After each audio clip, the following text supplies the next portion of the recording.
a question from one of the viewers. It says, does God grieve too? Does his heart break sometimes? Does he grieve? Or is he just joyous all the time? It says in the Bible that sometimes he weeps over certain things. So I think he does sometimes do that. It isn't like us. Like if we grieved and it stayed in our soul, it would affect our whole being. That doesn't happen to him. But there are some things that he's not happy with, or some things that does move his heart. Okay, it moves his heart. I know he sings over us. He laughs, and he loves to be with us. He doesn't like evil. He cannot stand or bear evil. He doesn't like it when anything happens to any of us. But the one thing he despises the most is when anyone messes with his babies. He does not want people messing with the unborn. It is like one of the worst crimes. It even says in the Bible that if you were involved in abortions, that it'd be better than it'd be worse for you.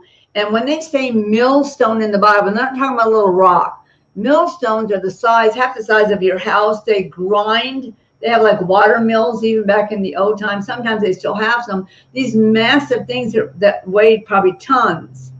It'd be better for you if your punishment was having one of those tied around your neck and thrown in the sea than what he's going to do to you for you messing with his unborn, because he chooses to send them here for a purpose. When you end their life, you are really probably going to be on the worst side of God possible. And just to clarify for anyone who's just heard that, you're also saying, or I don't want to put words in your mouth, that anyone who did that, is doing that, has done that, if they repent, there's forgiveness, and that can be removed. There is absolutely forgiveness. There's absolute forgiveness. You can repent for doing that.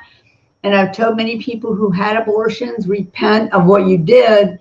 When you get to heaven, the very baby that had its life ended will be given back to you to raise. That's the mercy and the love of God. Wow. But people who do this for a living and never repent, I wouldn't want to be them.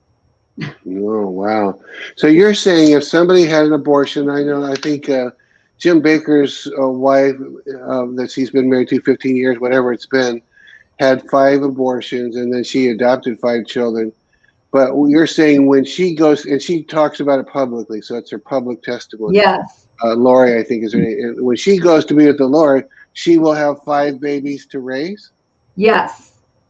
Wow. Wow. And the same thing for anyone else who's had multiple. And the same thing for those who've had multiple miscarriages, they would have those babies to raise? Absolutely, yes. They will have their babies when they get to heaven. That's just crazy grace. That's good, crazy grace.